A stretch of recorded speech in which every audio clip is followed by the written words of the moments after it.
بسم اللہ الرحمن الرحیم الحمد للہ رب العالمین وصلی اللہ علی نبینا محمد وعلی آلہ واصحابہ اجمعین۔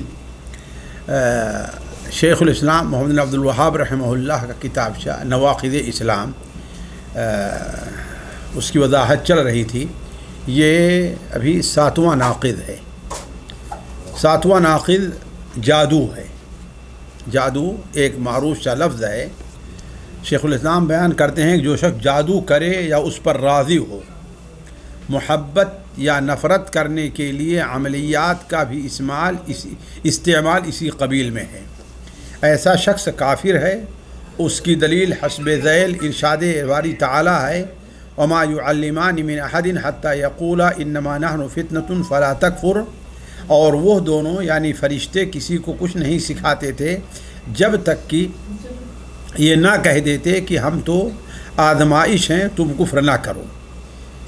دیکھیے، جادو کرنا، جادو کرانا یا اسے جائز سمجھنا، اسی طرح وہ عملیات اور تعویذ گنڈے جنہیں لوگوں کے دلوں اور ان کے خیالات بدلنے کے لیے استعمال کیا جاتا ہے، یا دو دلوں میں محبت یا عداوت پیدا کرنے کے لیے کیے جاتے ہیں، یہ سب کفریہ اعمال ہیں۔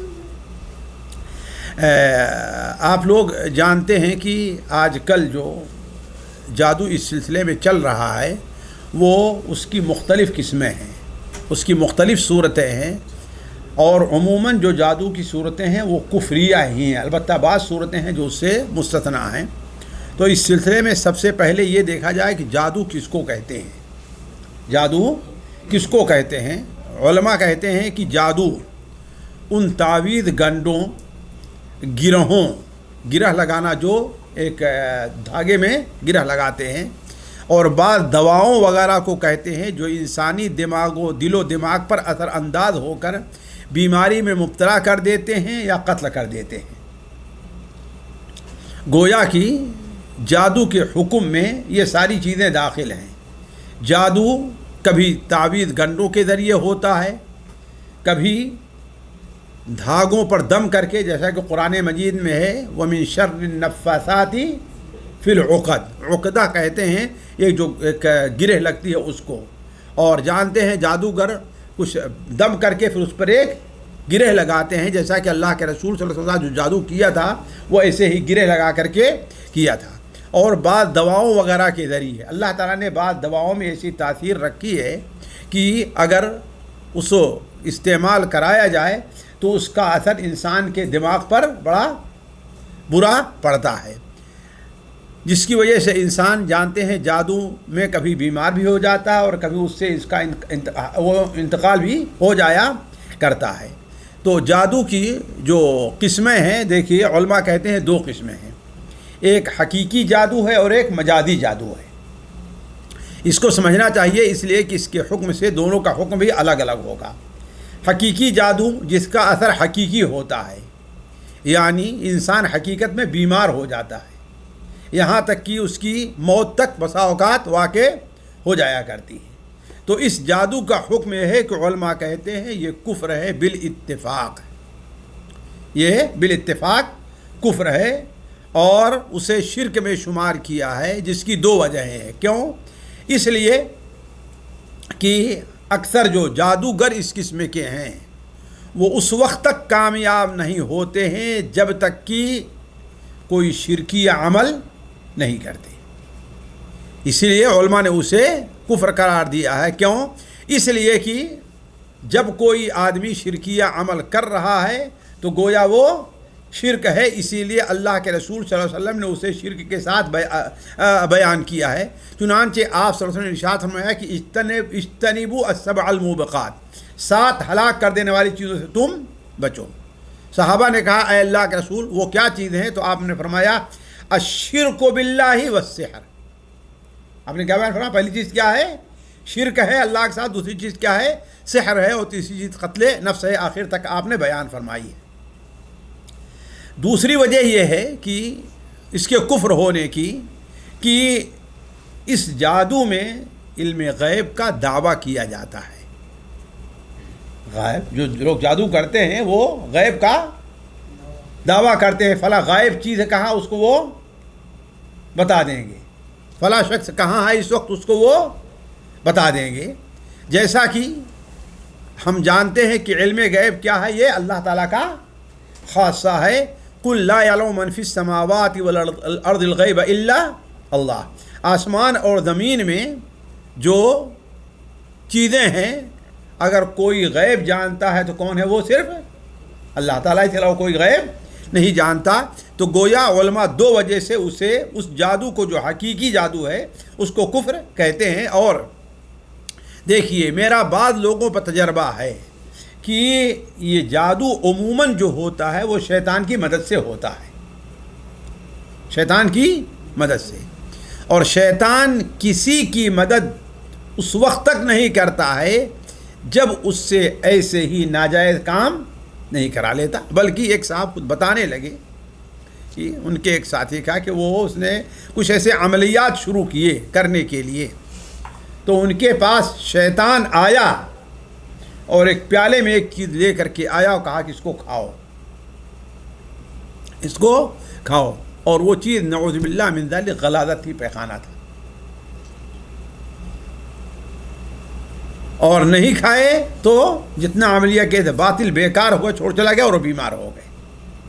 تو شیطان عموماً کسی کی مدد جب کرتا ہے ایسی تو اسی وقت کرتا ہے جب اس سے ایسے ہی غلیظ حرکت اور اپنے آپ کو شرک اور کفر قرار اپنے لیے سجدہ وغیرہ کرا لیتا ہے۔ تو یہ جو جادو اصلی جادو ہے وہ جادو کفر ہے، علماء کا اس کے اوپر اتفاق ہے۔ دوسرا جادو ہے خیالی جادو، جس کو ہمارے ہاں نظر بندی کہتے ہیں۔ ہم لوگ کیا کہتے ہیں؟ نظر بندی، یعنی حقیقت میں کوئی چیز نہیں ہے، یہ بظاہر یہ رکھا ہے، یہ موبائل ہی رکھا ہے، لیکن دیکھنے والے کو یہ کچھ اور دکھائی دے گا، اسی کو نظر بندی کہتے ہیں۔ کیوں؟ اس میں اشیاء کی جو کوئی ہے وہ تبدیلی نہیں ہوتی ہے اشیاء، البتہ کچھ مدت کے لیے لوگوں کی نظروں پر اس کا اثر ہو جاتا ہے۔ فرعون کے جادوگروں کا یہی حال تھا، یخیل الیہ من سحرہم انہا تسعی، ان کے جادو کے اثر سے موسیٰ علیہ السلام کو ایسا محسوس ہو رہا تھا کہ وہ دوڑ رہی ہے، یعنی حقیقت میں وہ لکڑی ہی تھی، رسی ہی تھی، لیکن اس کے اثر سے وہ دوڑتی۔ تو یہ خیالو جادو ہوتا ہے، اس کے حکم میں علماء کا اختلاف ہے، اس خیالی جادو کے،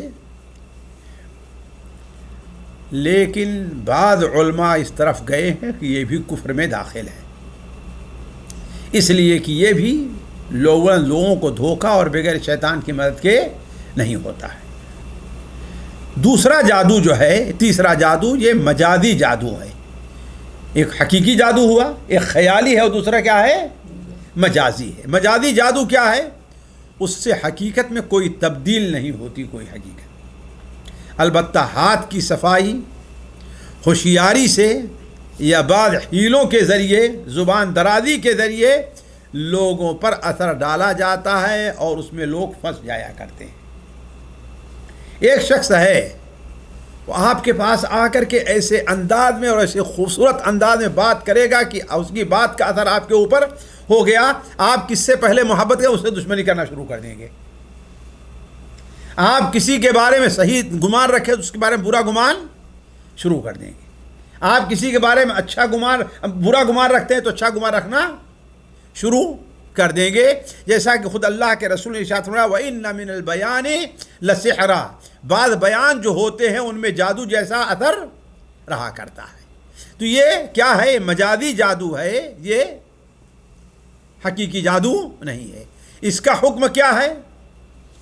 اگر یہ عمل کسی اچھے کام کے لیے کیا گیا تو اچھا ہے، یعنی ایک شخص ہے کسی کے بارے میں بلا وجہ وہ بدظن ہے، آپ گئے اور اپنی زبانی چائس اس کو اس طریقے سے پیش کر دیا کہ وہ ایک شخص ہے دین کے بارے میں وہ کچھ بدظنی کا خیال ہوگا کسی کے اثر سے، آپ گئے بات کیا اس سے، وہ دوسری طرف آ گیا، تو یہ جو ہے کیا ہے؟ مستحسن ہے، اور اگر ہم غلط ہے تو وہ کیا ہے؟ وہ غلط ہوگا۔ ایک بات اور، آپ لوگ اگر تھوڑا سا وقت دیں تو میں آپ کے سامنے رکھوں کہ دیکھو قرآن اور حدیث میں جادو کا جو اطلاق ہوا ہے وہ 5 چیزوں پر ہوا ہے۔ قرآن اور حدیث میں 5 چیزوں کا جادو ہے: حقیقی جادو، خیالی جادو، علم نجوم یعنی ستاروں سے، اور چرب زبانی یعنی بڑی گفتگو، اور چغل خوری سمجھتے ہیں؟ 2 آدمیوں میں لڑائی ڈالنے کے لیے کیا ہے؟ ایک دوسرے کی شکایت دوسرے پر کرنا۔ ان 5 چیزوں کو حدیثوں میں کیا کہا گیا ہے؟ جادو کہا گیا ہے۔ 5 چیزوں کو جادو کہا گیا ہے۔ عبداللہ مسعود رضی اللہ تعالیٰ عنہ نے بیان فرمایا: الا انبئکم مل عض، تمہیں بتاؤں کہ عض کیا ہے؟ کہا ہی النمیمۃ والقالۃ بین الناس۔ تو علی کل حال یہ 5 چیزیں ہیں جس کا اطلاق قرآن اور حدیث میں جادو پر ہوا ہے۔ اب میں اس کو بیان نہیں کرنا چاہتا۔ اب آتے ہیں جادوگر کی سزا اللہ نے کیا رکھی ہے۔ اللہ تعالیٰ نے جادوگر کی 2 سزا رکھی ہے، ایک دنیاوی ہے اور ایک اخروی ہے۔ دنیا میں ان کی سزا قتل ہے۔ دنیا میں اس کی سزا کیا ہے؟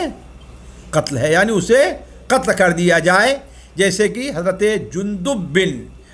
جندب البجلی ہیں رضی اللہ تعالی عنہ، بڑے مشہور صحابی، وہ بیان کرتے ہیں کہ اللہ کے رسول صلی اللہ علیہ وسلم نے ارشاد فرمایا: حد الساحر ضربۃ بالسیف، بلکہ وہ جو ہے ایک جگہ پر کہیں موجود تھے، دیکھا کوئی آدمی جو ہے اپنا کوئی جادو کر رہا ہے، لوگوں سے کچھ پوچھا نہیں، گئے اس کے سامنے اس کو قتل کر دیا۔ لوگوں نے کہا یہ کیا؟ کہا نبی صلی اللہ علیہ وسلم بیان فرمایا کہ حد الساحر ضربۃ بالسیف، جادوگر کی سزا کیا ہے؟ اسے قتل کر دیا جائے۔ اور یہی حکم حضرت عمر رضی اللہ تعالی عنہ نے اس کے اوپر لگایا ہے۔ چنانچہ سنن ابو داؤد میں یہ چیز ہے، ایک تابعی ہمارے ابو الشعثاء ان کا نام ہے، وہ بیان فرماتے ہیں کہ ہمارے پاس حضرت عمر رضی اللہ تعالی عنہ کا خط آیا ان کے انتقال سے سال بھر پہلے کہ اقتلوا کل ساحر، ہر جادوگر جو ہے اس کو تم لوگ قتل کر دو۔ تو کہا کہ ایک ہی دن میں ہم لوگوں نے 3 جادوگروں کو قتل کیا تھا۔ تو دنیا میں اس کی سزا کیا ہے؟ وہ قتل کر دیا جائے۔ اور آخرت میں اس کی سزا کیا ہے؟ کہ وہ انسان کامیاب نہیں ہے کبھی، گویا کامیاب نہیں ہے تو کہاں جائے گا؟ وہ جہنم میں جائے گا، جیسا کہ اللہ تعالیٰ فرماتا ہے: وَأَلْقِ مَا فِي يَمِينِكَ تَلْقَفْ مَا صَنَعُوا إِنَّمَا صَنَعُوا كَيْدُ سَاحِرٍ وَلَا يُفْلِحُ السَّاحِرُ حَيْثُ أَتَى۔ جو بھی آئے، جہاں بھی آئے، وہ جادوگر کبھی کیا ہو؟ کامیاب نہیں ہوگا۔ وَلَقَدْ عَلِمُوا لَمَنِ اشْتَرَاهُ مَا لَهُ فِي الْآخِرَةِ مِنْ خلاق، اور وہ سب جانتے ہیں جادوگر لوگ، ما لہو فی الآخرۃ من خلاق، کہ اس کے لیے آخرت میں کوئی حصہ نہیں ہے۔ تو جادوگر کی سزا دنیا میں قتل اور آخرت میں اللہ تعالیٰ کے فضل اور اس سے رحمت سے مایوسی ہے۔ تو جادوگر بھی نواقض اسلام میں سے ایک اسلام ہے۔ 8واں ناقض جہاں تک ہے اس کا تعلق ہے، بڑی اہم چیز، مشرکین کی مدد اور ان کے ساتھ تعاون کرنا۔ مشرکین کی مدد اور ان کے ساتھ تعاون کرنا، یہ چیز بھی نواقض اسلام میں داخل ہے۔ لیکن کیا اس سے مراد ہر مدد ہے؟ نہیں۔ مشرکوں کی مدد کرنا، مسلمانوں کے مقابلے میں ان سے تعاون کرنا، جس کا مقصد کیا ہے؟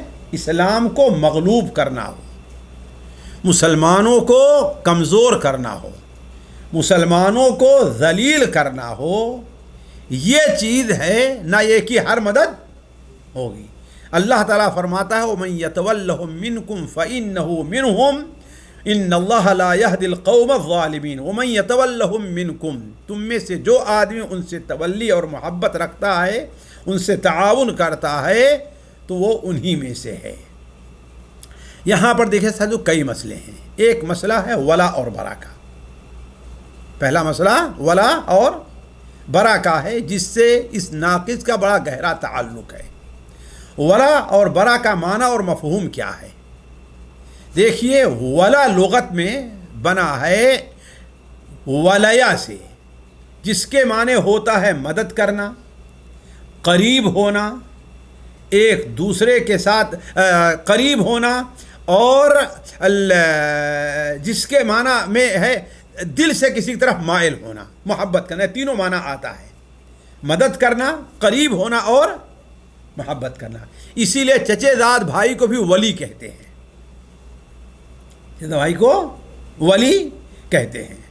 تو لغت کے لحاظ سے اس کا معنی یہی ہے، مدد کرنا، قریب ہونا، ساتھ رہنا اور محبت کرنا۔ اور ظاہر بات ہے یہ سارے معنی عقیدے میں داخل ہیں، محبت کرنا ہو یا قریب ہونا ہو، یہ عقیدے میں داخل ہے۔ اللہ تعالیٰ فرماتا ہے یا ایھا الذین آمنوا لا تتخذوا اليہود والنصارى اولیاء بعضهم اولیاء بعض، یہود اور نصارہ سے تم لوگ ولا کا رشتہ نہ رکھو، وہ سب ایک دوسرے کے ولی ہیں، ومن یتولہم منکم، تم میں سے جو ان کے ساتھ ولا کا رشتہ رکھے اس کا شمار اسی میں ہوگا۔ دیکھیے جہاں تک پہلی چیز کا محبت کا تعلق ہے، اللہ تعالیٰ فرماتا ہے لا تجد قوم، لیکن ایک بات واضح کر دیں، ایک محبت شرعی ہے، ایک محبت فطری ہے۔ یہاں فطری محبت کی بات نہیں ہو رہی ہے، یہاں شرعی محبت کی بات ہو رہی ہے، یعنی ان کے کاموں کو جس طریقے پر ہیں وہ ان کو اچھا سمجھتے ہوئے انسان کا میلان ان کی طرف ہو جائے۔ یہ نہیں ہے کہ ایک شخص ہے، مثال کے طور پر اس کی بیوی کیا ہے، یہودیہ ہے، اس کی بیوی نصرانیہ ہے، تو جو میاں بیوی کی محبت ہے، محبت ہوگی کہ نہیں ہوگی اس کے ساتھ؟ وہ رہے گی، اس پر کوئی گرفت نہیں ہے۔ ایک شخص ہے مسلمان، اس کا بیٹا وہ مسلمان ہوا، بیٹا کافر ہی رہ گیا، یا بیٹا مسلمان ہوا اور باپ کافر رہ گیا، تو بیٹے اور ماں باپ کی جو محبت ہے وہ رہے گی نہیں رہے گی؟ تو یہ محبت جس کا ذکر ہے اس کا یہاں پر بیان نہیں۔ اصل محبت کیا ہے؟ یعنی ان کے کاموں کو مستحسن اور اچھا سمجھتے ہوئے ان کے ساتھ دلی تعلق رکھا جائے، یا ان کی محبت میں پڑھ کر کے بعد وہ کام جسے اللہ تعالیٰ نے ناجائز قرار دیا ہے، انسان اس کو نفرت کرنے لگے، اس کو چھوڑ دے اور ان کی محبت میں پڑ جائے، تو یہ محبت مراد ہے۔ اسی لیے اللہ تعالیٰ فرماتا لا تجد قوما یؤمنون باللہ والیوم الآخر یؤادون من حاد اللہ ورسولہ، وہ لوگ جو اللہ اور آخرت کے اوپر ایمان لے آتے ہیں ان میں سے کسی کو تو ایسا نہیں پائے گا کہ ان لوگوں سے محبت رکھتے ہوں جن لوگوں نے اللہ اور اس کے رسول سے نافرمانی کی ہے۔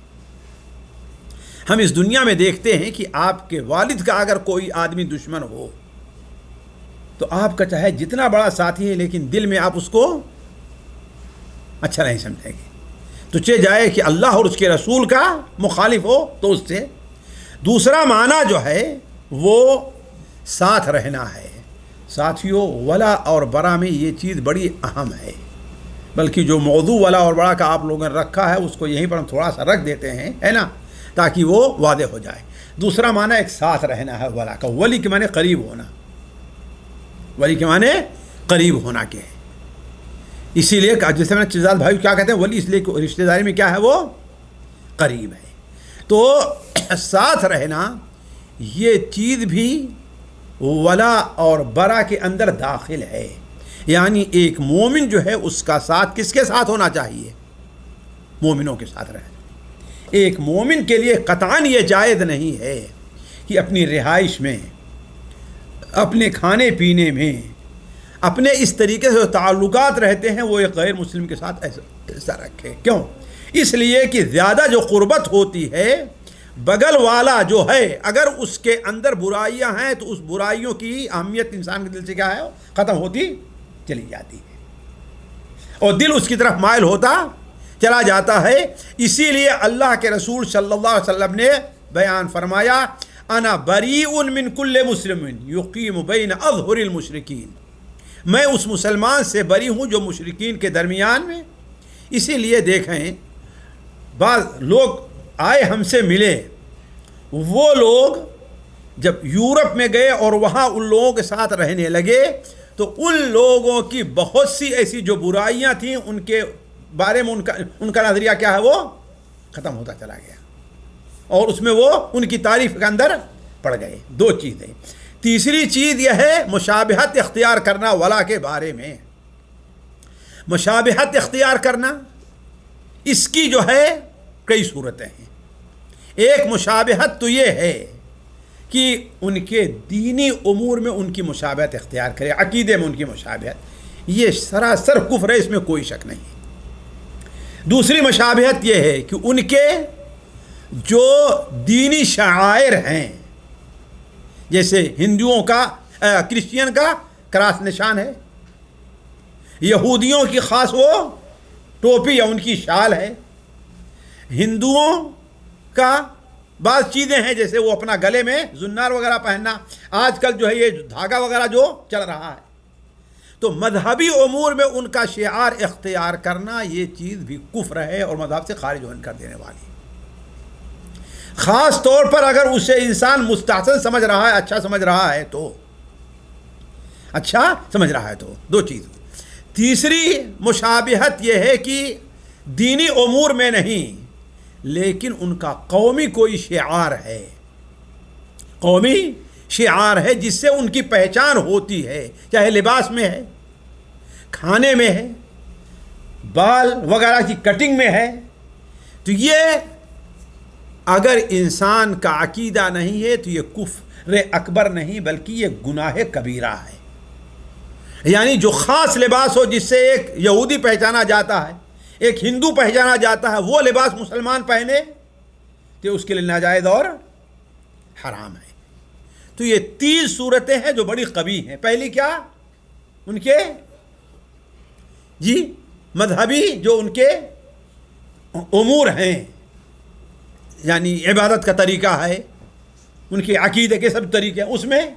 دوسری چیز ہے ان کے مذہبی شعار جو ہیں، مذہبی شعار یعنی جس سے ان کے مذہب کی پہچان ہوتی ہے۔ اور تیسرے یہ ہے کہ ان کے قومی جو شعار ہیں، ان کے قومی شعار جو ہیں جس سے وہ پہچانے جاتے ہیں، ہاں بھائی یہ فلاں قوم کا ہے، ہندو ہے یا یہودی ہے یا نصرانی ہے۔ دو چیزیں کفر ہیں اور تیسری چیز جو ہے یہ ارتداد میں داخل نہیں البتہ گناہ کبیرہ ہے۔ اس کے علاوہ جو امور میں مشابہات ہیں، وہ مشابہت جس قدر جو ہے ان کے خصوصیات میں شمار ہوتی جائے گی اسی قدر اس کا گناہ بڑھتا جائے گا، ورنہ پھر وہ کفر میں یا گناہ کبیرہ میں وہ چیز داخل نہیں ہوگی۔ اسی طریقے سے ان کا احترام اور تعظیم کرنا۔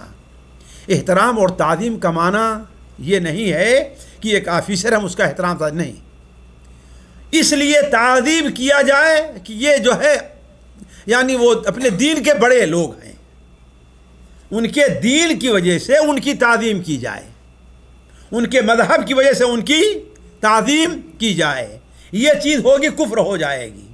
لیکن ویسے ہی بغیر ضرورت کی اگر ان کی تعظیم کی جائے، ان کو عظمت دی جائے، اونچے بیٹھایا جائے، تو یہ چیز جو ہے مناسب نہیں ہے۔ امام نسائی سنن کبریٰ کے اندر ہے کہ فتح مکہ کے موقع پر یا بعد میں نہیں یا حجۃ الوداع کے موقع پر آپ صلی اللہ علیہ وسلم نے دیکھا کہ آپ کے پاس حضرت فتح مکہ ہی کا موقع ہے، ابو سفیان یا عائذ ابن عمرو آپ کے پاس آ رہے ہیں، تو کسی نے کہا ھذا سفیان و عائذ ابن عمرو، یہ عائذ ابن عمرو اور سفیان آ رہے ہیں، تو آپ نے فرمایا لا ھذا عائذ ابن عمرو و ابو سفیان، یہ عائذ ابن عمرو اور ابو سفیان آ رہے ہیں۔ یعنی نام لینے بھی اللہ کے رسول نے پہلے کس کا نام رکھا؟ مسلمان کا۔ ابو سفیان مسلمان نہیں ہوئے تھے، ابو سفیان مسلمان نہیں ہوئے تھے، تو پہلے بھی آپ نے کس کا نام رکھا آپ نے؟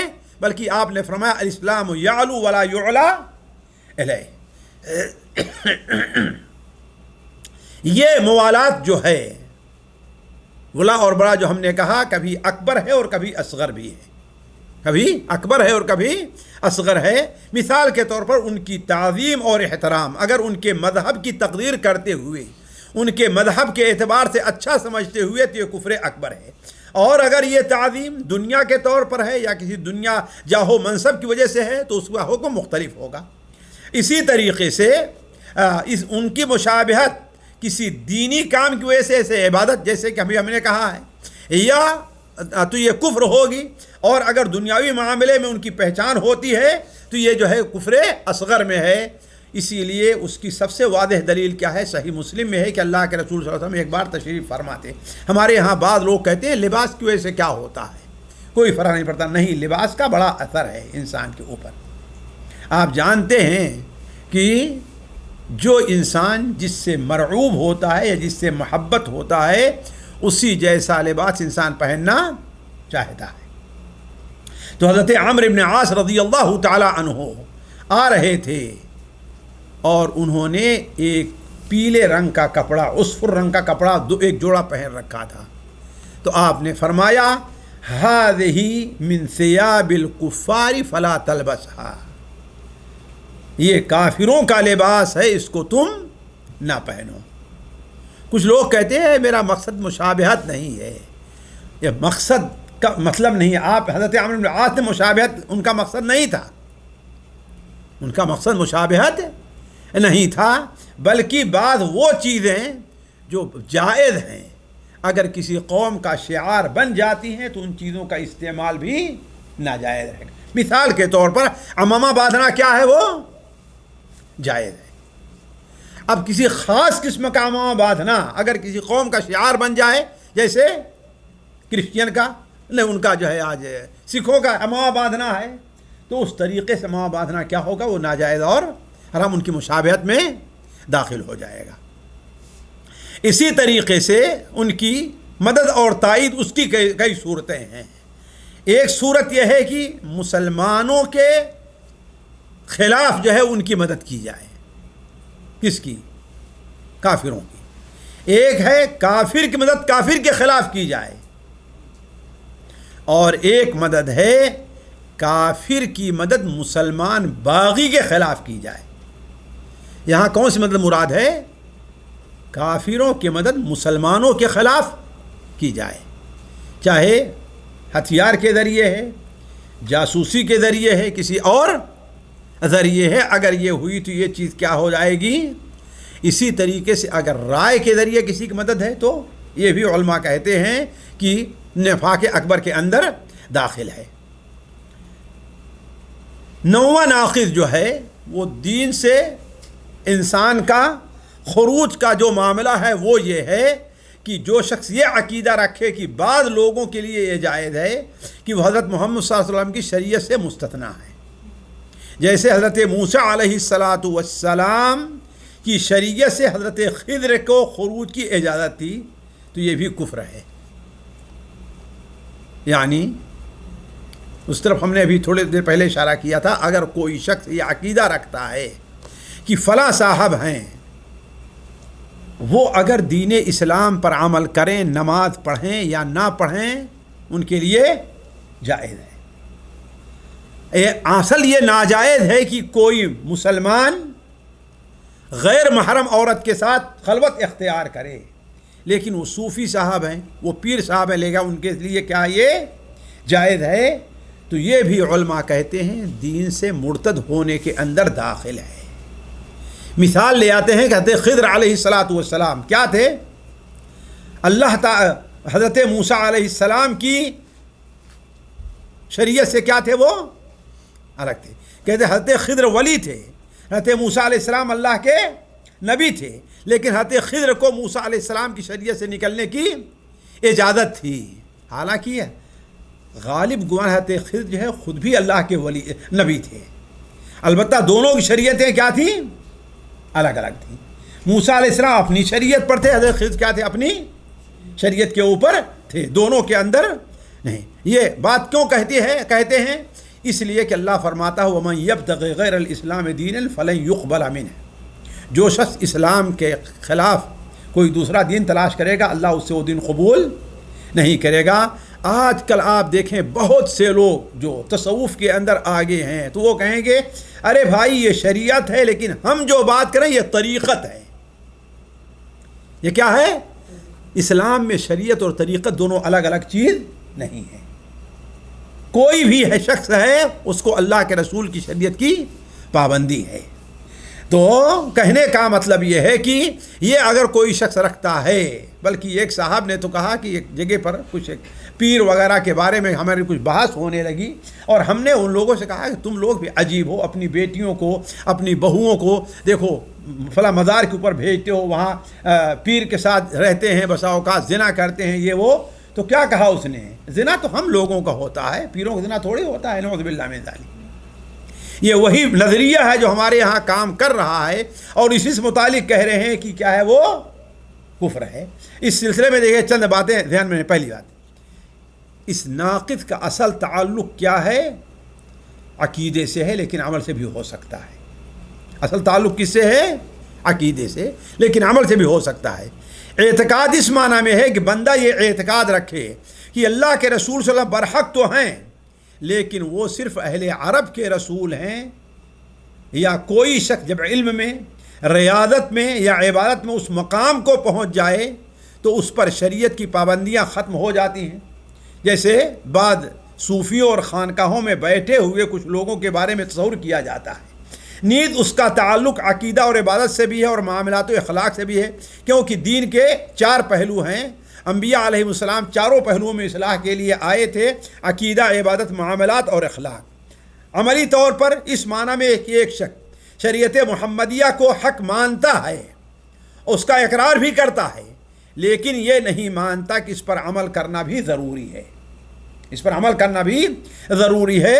اس طرح اگر کوئی شخص شریعت کا شہادتین کا اقرار کرتا ہے لیکن دین کی بات پر عمل نہیں کرتا تو وہ انسان بھی کیا ہے؟ کافر ہے. اسی طرح دوسری بات، نبی کریم صلی اللہ علیہ وسلم کی رسالت عام ہے، جیسے فرمایا وما ارسلناک الا رحمۃ للعالمین. اب اگر کوئی کہے کہ آپ کی رسالت خاص ہے یا ظاہری امور میں ہے تو ایسا انسان بھی کافر ہے. علی کل حال یہ 2 چیزیں ہیں، بلکہ اگر انسان غور کرے تو تقلید کی بات صورتیں بھی اسی میں داخل ہو جائیں گی. ہمارے یہاں بہت سے لوگ کہتے ہیں نا کہ بلکہ ابھی ان دنوں میں جو ہے ایک بڑے سے ڈاکٹر ہیں اور بڑے سن رہا تھا کہ امام بخاری رفع الیدین کرتے تھے، غوث اعظم رفع الیدین کرتے ہیں، وہ سب کرتے ہیں، لیکن چونکہ ہم لوگ حنفی ہیں لہذا ہم رفع الیدین نہیں کرتے. اس کا معنی کیا ہے؟ گویا کہ آپ کے نزدیک رفع الیدین نہ کرنے کے معیار کیا ہے؟ کسی کا حنفی یا شافعی ہونا ہے، اللہ کے رسول سے اس کا ثبوت نہیں ہے. ظاہر بات یہ چیز کیا ہے؟ اسی میں داخل ہے کہ بعد ہمارے امام اگر اللہ کے رسول کے خلاف بھی کوئی بات کرتے ہیں تو ہمیں وہ چیز ماننی ہوگی. اور اسی لیے ہمارے بعض علماء نے تقلید کو شرک کہا ہے. تقلید کو شرک کہا ہے. 10واں ناقض جو آخری ہے، چند باتیں ہیں لے لیں. دین حق سے اعراض کرنا. دین حق یعنی اسلام سے انسان اعراض کرے. اعراض کرنے کا معنی کیا ہے؟ اعراض کرنے کا معنی یہ ہے کہ اللہ کے دین کو نہ سیکھے، نہ اس کے مطابق عمل کرے. یہ بھی کفر ہے. اللہ تعالیٰ کے دین کو نہ سیکھے. ساتھیو اگر دیکھیں تو اس کے اندر بدقسمتی سے بہت سے لوگ مبتلا ہیں. آج کتنے لوگ ہیں انہیں نماز کا طریقہ نہیں معلوم ہے، کتنے لوگ ہیں انہیں توحید نہیں معلوم ہے، کتنے لوگ ہیں انہیں شرک نہیں معلوم ہے، لیکن اگر انہیں بلایا جائے تو سیکھنے کے لیے نہیں آتے. یہ بڑی خطرے کی چیز ہے. اللہ تعالیٰ کیا فرماتا ہے؟ وَمَنْ أَظْلَمُ مِمَّنْ ذُكِّرَ بِآيَاتِ رَبِّهِ ثُمَّ أَعْرَضَ عَنْهَا إِنَّا مِنَ الْمُجْرِمِينَ مُنْتَقِمُونَ. اس شخص سے بڑا ظالم کون ہوگا جس کے اوپر اللہ تعالیٰ کی آیات پیش کی گئیں لیکن اس نے اس سے اعراض کر دیا. اللہ تعالیٰ فرماتا ہے یہ لوگ مجرم ہیں، ہم ایسے لوگوں سے انتقام لینے والے ہیں. اس کو اس طریقے سمجھیے کہ دیکھیے اصل اس سے مراد یہ ہے کہ دین کی بنیادی چیزیں جو ہیں جن کی وجہ سے انسان مسلمان ہوتا ہے ان کے سیکھنے سے انسان اعراض کرے. یعنی جیسے شہادتین کا معنی ہے اس کو سیکھنے سے اعراض کرے. نماز کیسے پڑھا جائے گا اس کو سیکھنے سے انسان اعراض کرے، تو اگر یہ اعراض کر رہا ہے تو اس کا مطلب ہے کہ وہ شخص کیا ہے؟ کافر ہے۔ کیوں؟ اس لیے کہ علم کا حاصل کرنا یہ ایمان اور عمل کے شرائط میں سے ہے۔ والعصر ان الانسان لفی خسر الا الذین آمنوا وعملوا الصالحات وتواصوا بالحق وتواصوا بالصبر۔ آمنوا یہاں تک کہ مگر جو لوگ ایمان لے آئے، اور ایمان لانے کے لیے کیا ہے؟ سیکھنا۔ جب جانے گا نہیں تو ایمان کس چیز پر لائے گا؟ ہے کہ نہیں؟ تو کہنے کا مطلب یہ ہے کہ یہ بہت ضروری ہے کہ انسان سیکھے۔ اسی اور دوسری چیز، بغیر علم کے کسی انسان کا نہ عقیدہ درست ہو نہ عمل درست ہو سکتا ہے۔ عقیدہ عمل کب درست ہوگا؟ جبکہ اس کے پاس علم ہوگا، تو اگر علم نہیں تو اس کا عقیدہ عمل درست نہیں ہو سکتا۔ اسی طریقے سے کسی انسان کو بغیر علم کے یہ بھی نہیں معلوم ہوگا کہ وہ اللہ کی عبادت کیسے کرے، نماز کیسے پڑھے، روزہ کیسے رکھے، تو یہ چیز بھی کسی کو معلوم نہیں۔ اسی لیے علماء کہتے ہیں علم کا حاصل کرنا بہت ضروری ہے۔ اور آپ لوگ جانتے ہیں لا الہ الا اللہ کے شرائط میں سے پہلی شرط کیا ہے؟ علم کا حاصل کرنا ہے۔ اگر یہ نہیں پائے گا تو گویا لا الہ مقبول نہیں ہوگا۔ یہ اعراض جو ہے اس کی دیکھیے دو قسمیں ہیں، ایک کفر، ایک اعراض اکبر ہے۔ وہ کیسے؟ انسان اپنے ظاہر سے اور اپنے باطن سے دین کو سیکھنے اور اس پر عمل کرنے سے اعراض کرے، یعنی دل میں نہ ارادہ ہے اور ظاہر میں نہ وہ عمل کرنا چاہتا ہے، نہ دل میں علم حاصل کرنے کا ارادہ ہے اور نہ ہی وہ اس کے اوپر عمل کرنا چاہتا ہے، تو یہی کیا ہے؟ وہ کفر اعراض اکبر ہے جو کفر ہے۔ اور دوسرا اعراض اصغر ہے کہ اسے دین کی بنیادی باتیں تو معلوم ہیں، اللہ ایک ہے، رسول برحق ہیں، قرآن حق ہے، جنت حق ہے، دوزخ حق ہے، وہ اسے تو جانتا ہے، لیکن بعض دین کے لیے جو ضروری چیزیں ہیں ان کے سیکھنے سے وہ اعراض کر رہا ہے۔ جیسے کہ آج عام طور پر لوگوں کا حال ہے، نماز ان کو صحیح نہیں معلوم ہے، لیکن جیسے ٹوٹی سوٹی نماز پڑھ لیتے ہیں، لیکن انکار نہیں ہے، لیکن وہ اس کی طرف نہیں آتے۔ تو ایسے لوگوں پر حکم لگا دینا کہ کیا ہے وہ لوگ دین سے خارج ہو جائیں گے، مشکل ہے نا، لیکن یہ ہے کہ خطرے کے اوپر ہیں، وہ کسی وقت بھی وہ کفر کے اندر پڑھ سکتے ہیں۔ اسی لیے علماء کہتے ہیں کہ یہ جو اعراض ہوتا ہے یہ اعراض اکبر بھی ہے اور اعراض اصغر بھی ہے۔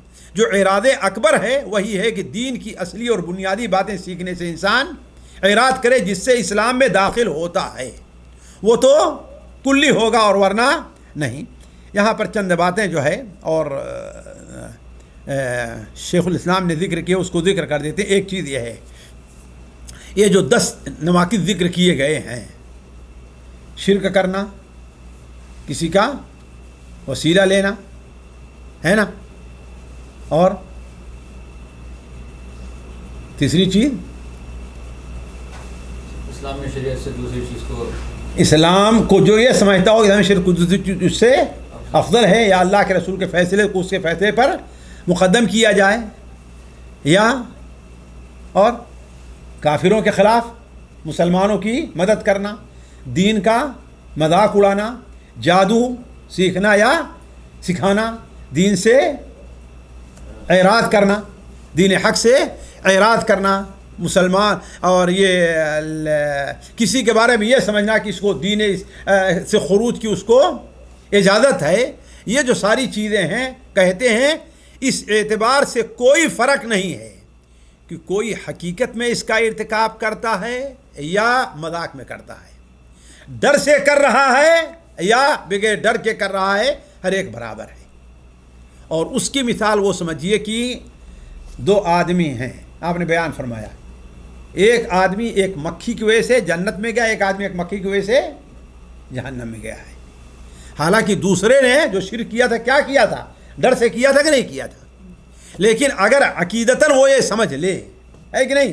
اب مثال اس کی میں دیتا ہوں کہ اگر کوئی شخص ایسی جگہ پر ہے جہاں پر اسے کافر پکڑتے ہیں اور کہتے ہیں کہ تم یہ کلمہ کفر کرو تو ہم تمہیں چھوڑتے ہیں ورنہ ہم چھوڑیں گے نہیں، تو اس کی 2 صورت ہے، ایک تو یہ ہے کہ وہ جان بچانے کے لیے ایسا کہہ دے، دل میں اس کا ارادہ کہنے کا نہیں ہے تو وہ انسان کافر نہیں ہوگا، لیکن وہ کہے کہ چلو یہ کون سی بڑی چیز ہے، چلو کون سی بڑی چیز، ہم مسلمان تو ہیں نا، لیکن یہ کوئی بڑی چیز نہیں، چلو ہم مان لیتے ہیں اس کو، تو اس سے انسان کافر ہو جائے۔ جیسے وہ شخص جسے پکڑا تھا، کہا کہ ایک مکھی ہی کو نہیں تم جو ہے اس کے اوپر چڑھاؤ، بت کے اوپر، تو اس نے کہا کہ ایک مکھی سے کیا فرق پڑتا ہے، کون سی بڑی چیز ہے، لہذا مکھی پکڑا اور کہا کہ بت کے نام سے تو کافر ہو گیا۔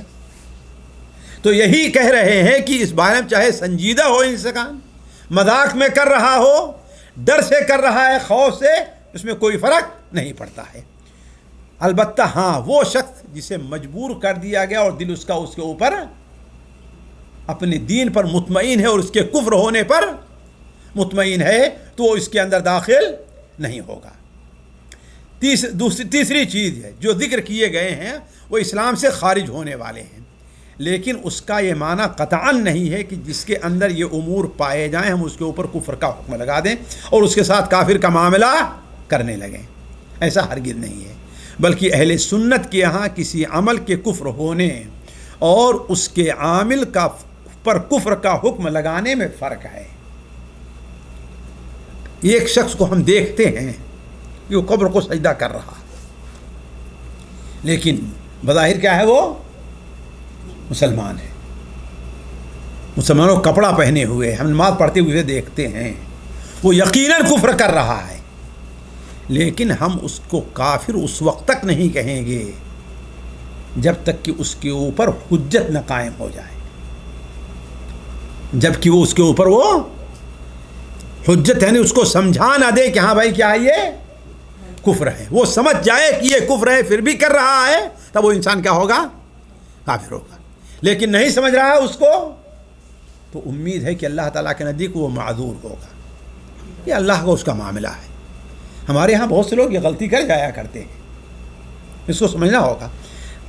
پوری بات شیخ محمد عبد الوہاب کی لیتے ہیں، لیکن یہاں پر انہوں نے جو کفر کیا ہے دیکھیں صراحت کے ساتھ، بلکہ اہل سنت کے ہاں کسی عمل کے کفر ہونے اور اس کے عامل پر کفر کا حکم لگانے میں فرق ہے، اس حقیقت کو مد نظر رکھنا ضروری ہے، اس لیے کہ کسی کو مذہب سے خارج ہونے کا حکم لگا دینے کے لیے علماء نے کچھ شرائط رکھی ہیں جن کا پایا جانا ضروری ہے۔ اس کی دلیل 2 حدیثیں ہیں، ایک حدیث صحیح بخاری اور صحیح مسلم کی وہ ہے کہ ایک شخص جو بہت گناہ کیا تھا اپنے اوپر، جب اس کا انتقال ہونے لگا تو اس نے اپنے بچوں کو بلایا، کہا تو میں تمہارے لیے کیسا باپ تھا، کہا بڑے اچھے تھے آپ، ہم نے تمہارا کہیں حق مارا ہے، نہیں، بہت ہمارے لیے آپ نے یہ بنا دیا ہے، یہ کر دیا ہے، یہ کر دیا ہے، تو کہا دیکھو ہمارا تم سے ایک وعدہ ہے، اگر یہ وعدہ کرتے ہو تو میری جائیداد کے تم حقدار بنو گے، ورنہ میں تم میں سے کسی کو نہیں دیتا ہوں جائیداد۔ وعدہ لے لیا، کہا وہ کیا ہے، کہا کہ جب میرا انتقال ہو جائے مجھے جلا دینا، اور اس طریقے سے جلانا کہ میری ہڈی بھی باقی نہ جائے بلکہ ریزہ ریزہ بن جائے، پیس دینا ہڈی کو، اور پھر اس کے بعد جس دن خوب تیز ہوا چل رہی ہو اس کو لے کر کے جانا، کچھ ہوا میں اڑا دینا، کچھ سمندر میں بھی پھینک دینا۔ کہا اس لیے کہ اگر اللہ تعالیٰ کو میرے اوپر قدرت ہو گئی تو مجھے جو عذاب دے گا اللہ نے کسی کو عذاب نہیں دیا ہوگا۔ تو جب اس کا انتقال ہو گیا، بیٹے نہ چاہتے ہوئے بھی یہ کیے اس کے ساتھ، تو اللہ تعالیٰ نے حکم دیا کہ اس کو ہوا کو حکم دیا پانی کو جمع کرو، اس کا جمع کرنے کے بعد اللہ تعالیٰ نے اس سے پوچھا کہ ما حملک علی ما صنعت، ایسا تم نے کیوں کیا، وجہ کیا ہے؟ تو اس نے کہا خشیتک یا رب، اے رب تیرے ڈر میں۔ تو اس کی 2 وجہ ہو سکتی ہے کہ وہ اس قدر خائف ہو گیا کہ اسے یہ احساس بھی نہیں رہا کہ کیا کہہ رہا ہے وہ، یا لا علم رہا ہو کہ ہاں وہ یہ سمجھا ہو اس طریقے سے ہمارے جذبات ہمارے ذرات ایسے چاروں طرف پھیل جائیں گے تو اللہ تعالیٰ اس کو جمع نہیں کرے گا۔ حالانکہ دونوں چیزیں کیا ہیں، وہ غلط ہیں، لیکن پھر بھی اللہ تعالیٰ نے اس کو کفر کیا کہ نہیں کفر کیا اس نے، لیکن اللہ نے اس کو معاف کیا۔ دوسری دلیل صحیح بخاری ہی کہ وہ حدیث ہے، حضرت عمر بن خطاب رضی اللہ عنہ کا بیان ہے کہ ایک شخص تھا اللہ آپ کے زمانے میں جس کو حمار کہتے تھے لوگ، گدھا، مذاق کرنے کے لیے اسے، اور ویسے ان کی عادت یہ تھی کہ وہ شراب پیتے تھے پکڑ کے اللہ کے رسول ان کے اوپر کوڑے برساتے تھے. 1 بار 2 بار 3 بار ایسا کیا. تو چوتھی بار یا تیسری بار جب وہ پکڑ کر کے لے آئے تو صحابہ ان کے اوپر کوڑے برسا رہے تھے. تو کسی نے کہا کہ اس کے اوپر اللہ کی لعنت ہو, بار بار شراب پیتا ہے اور اس پر کوڑے برسائے جاتے ہیں اور وہ اپنی بات معاذ نہیں مانتا. تو اللہ کے رسول نے کیا کہا؟ حالانکہ آپ نے کہا شراب پر لعنت, شراب پینے والے پر لعنت, 10 اعتبار سے لعنت بھیجی ہے آپ نے. جو بیچے, جو اس کی قیمت کھائے, جو بنائے جس کے لیے بنائی جائے, جو لے کر کے آئے جس کے لیے لے کر لائی جائے, شراب ہر اعتبار سے کیا ہے, وہ جو پیے جو پلائے ہر ایک اللہ کی لعنت ہے. لیکن آپ نے یہاں کیا کہا؟ لا تھا, اسے لعنت نہ بھیجو. کیوں؟ تمہیں نہیں معلوم کہ اللہ اور اس کے رسول سے محبت کرتا؟ حالانکہ یہ دونوں چیزیں, یہ لعنت کی چیز ہے اور وہ کفر کا ہے, لیکن اللہ کے رسول نے دونوں کو. تو اس قسم کی حدیثوں کو رکھ کر کے علماء نے کسی کے اوپر کفر کا حکم لگانے کے لیے جو ہم نے سمجھا ساتھیوں 5 شرطیں ہم نے رکھی ہیں. ان کو پہلی شرط یہ ہے کہ علم ہو, یعنی وہ یہ جانتا ہو کہ یہ چیز اسلام سے خارج کر دینے والی ہے پھر بھی اس کے اوپر عمل کر رہا ہے. دوسری چیز اس کا ارادہ ہو, وہ ارادہ عمل کرے کہ یعنی انجانے میں غیر ارادی طور پر اس کی زبان سے نہ نکل جائے. جیسے اس شخص نے کیا کہا تھا, اللہم انت عبدی وانا ربک, اے اللہ تعالیٰ تو میرا بندہ ہو میں تیرا رب. ارادے سے کہا تھا نہیں, اس کا ارادہ تھا انت ربی وانا عبدک. لیکن تو دوسری چیز کیا, اس کا ارادہ ہو. تیسری چیز ہے کہ وہ مختار ہو, مجبوراً وہ کام نہ کر رہا ہو, اپنے اختیار سے وہ کام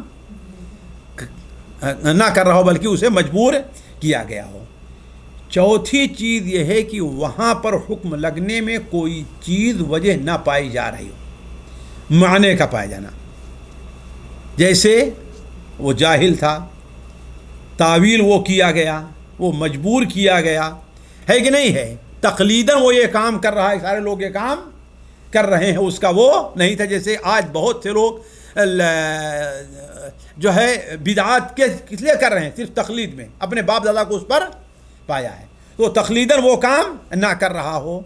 اور پانچویں چیز یہ ہے کہ یہ حکم اہل علم اور ان لوگوں کی طرف سے ہو جن کے اندر فتویٰ دینے اور حکم لگانے کی صلاحیت پائی جاتی ہے.